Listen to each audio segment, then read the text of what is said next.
3 साल बेमिसाल का नारा तो आप सुन ही रहे हैं और 3 साल कितना बेमिसाल है। देखिए, अभी क्या है कि अभी सरकार आपको उलझा दी है कि जुम्मा पड़ रहा है, रमज़ान का जुम्मा पड़ रहा है और उसके साथ-साथ तो होली भी पड़ रहा है, तो अब इसकी चिंता सता रही है। लेकिन जब ये 3 साल पूरे हो रहे हैं, तो सवाल तो हमको ये पूछना चाहिए था कि आदरणीय महोदय जी, आपने कहा था कि दिवाली और होली पर उज्ज्वला योजना को 2-2 सिलेंडर मुफ्त में दिया जाएगा। अब सवाल तो इस बात का होना चाहिए था कि उत्तर प्रदेश की सरकार दिवाली तो जा ही चुका है, अब होली आने वाला है। क्या दिवाली और होली पर ये सरकार उज्ज्वला योजना के तहत जिनको कनेक्शन मिला है, उनको 2-2 सिलेंडर मुफ्त देगी कि नहीं देगी?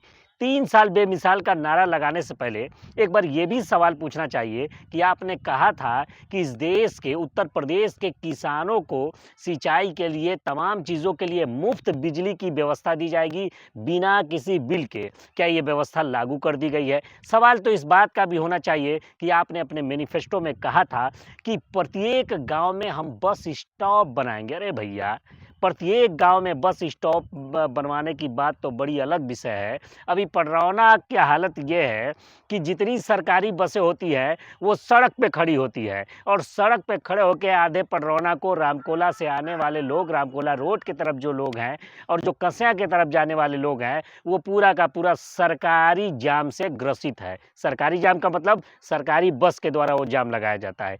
3 साल हो गए, अभी तक पडरौना बस स्टैंड का काम चल रहा है, सही तरीके से बस स्टैंड चालू भी नहीं हो पाया। 3 साल बेमिसाल का नारा आप दे रहे हैं। कहावत है कि बड़े मियाँ तो बड़े मियाँ, छोटे मियाँ सुभान अल्लाह। जी हाँ, 2014 में मोदी जी ने कहा था कि सोनिया का लाडला शुगर फैक्ट्री नहीं चलवा पा रहा है। हमारे लाडले को चुनाव जीता कर भेजिए और हम ये शुगर फैक्ट्री चलवाएँगे। 2014 के बाद 2024 भी खत्म हो गया, पूरे 10 साल खत्म हो गए। 2022 में आज 3 साल बेमिसाल का नारा लग रहा है। 2022 के मैनिफेस्टो में इन्होंने अपने संकल्प पत्र में कहा था कि 5,000 करोड़ की लागत से नवीन शुगर फैक्ट्रियों का नवीनकरण किया जाएगा, चीनी मिल का नवीनकरण किया जाएगा और चीनी मिल के नवीन करने के साथ-साथ जनता के डिमांड के अनुसार और जगहों पर नई शुगर फैक्ट्रियाँ स्थापित की जाएँगी। तो नवीनकरण तो छोड़ दीजिए भैया, नए शुगर फैक्ट्री की तो कल्पना करना ही बेकार होगा। लेकिन पडरौना शुगर फैक्ट्री जिस पर प्रधानमंत्री मोदी जी ने अपना वक्तव्य दे दिया और बीजेपी ने अपने घोषणा पत्र में बाकायदे ये कहा कि हम सरकार में आएँगे तो जो पुरानी फैक्ट्रियाँ हैं उसका नवीनकरण करेंगे और जो जहाँ ज़रूरत पड़ेगी, जहाँ जनता का डिमांड होगा वहाँ नई फैक्ट्री लगाएँगे। तो नई फैक्ट्री की बुनियाद तक नहीं डाली गई, उस कल्पना नहीं किया गया, पुरानी फैक्ट्रियाँ तो खस्ताहाल है। तो ये है इनका 3 साल बेमिसाल। इन्होंने कहा था कि गन्ना किसानों के भुगतान के लिए ऐसी व्यवस्था की जाएगी कि 14 दिन के अंदर गन्ना किसानों का जो गन्ना मूल्य का भुगतान होना है, वो 14 दिन के अंदर हो जाएगा। आज गन्ना किसान अपना पर्ची लिए घूम रहा है, तमाम शुगर फैक्ट्रियों में गन्ना किसानों के का रकम जो है वो बाकी है और नारा दे रहे हैं 3 साल बेमिसाल। ये भी कहा था कि जितना दिन बाकी रहेगा सूद ब्याज जोड़ के गन्ना किसानों को उसका पैसा रिटर्न किया जाएगा, पैसा दिया जाएगा। लेकिन देखिए 3 साल बेमिसाल। इन्होंने कहा कि हम शिक्षा के क्षेत्र में जितने प्राथमिक विद्यालय हैं उसमें बेहतरीन फर्नीचर, बेहतरीन बैठने की व्यवस्था, यहाँ तक कि स्मार्ट क्लासेस बनाएंगे, यानी डिजिटल और स्मार्ट क्लासेस बनाएंगे। वीडियो के माध्यम से बड़े-बड़े जो डेस्क बोर्ड होते हैं जहाँ बच्चों को पढ़ाया जाता है, बिल्कुल स्मार्ट क्लासेस बनाएँगे और वहाँ जाके बच्चों को एजुकेशन मिलेगा। उठा के अपने देखिए कहीं दूर मत जाइए, हमारे कहने पे भी मत जाइए, अपने घर के, अपने गाँव के प्राथमिक विद्यालय में जाइए और बच्चों के बैठने की व्यवस्था देखिए। क्या देखिए कि आपके वहाँ का प्राथमिक विद्यालय स्मार्ट क्लास स्टार्ट कर दिया है, वहाँ के बच्चों के लिए डिजिटल व्यवस्था की गई है, उनके पढ़ाई, उनके एजुकेशन के लिए। तो ये है 3 साल बेमिसाल।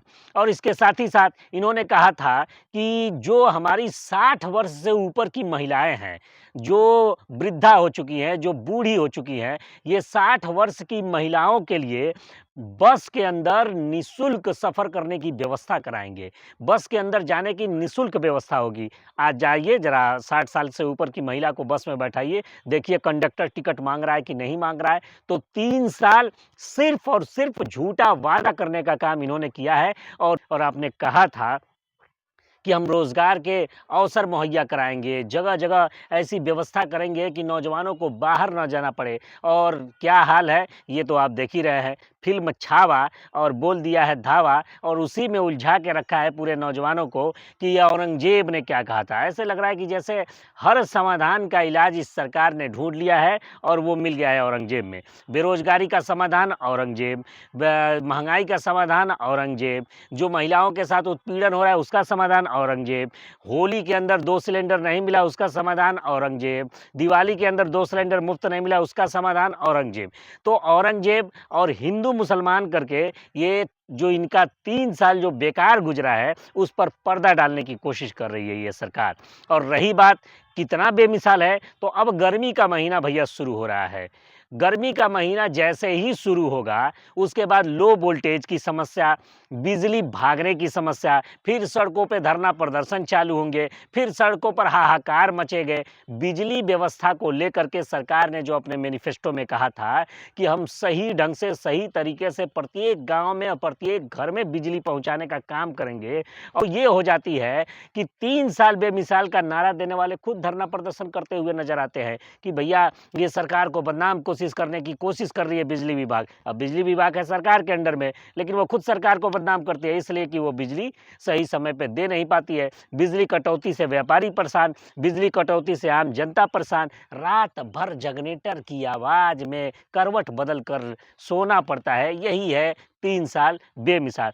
और भी बहुत सारे वादे जो 2022 के मैनिफेस्टो में इस सरकार ने किया था, लेकिन पूरे के पूरे उस पर खरा नहीं उतरी। और तमाम वादों को आप उठा के देख लीजिए, पन्ना उठाकर देख लीजिए, तो सरकार का 3 साल बिल्कुल बेकार नज़र आ रहा है, वादा खिलाफ़ी वाले साल नज़र आ रहे हैं। अब आप फैसला कर लीजिएगा कि ये 3 साल बेमिसाल है या बेकार है।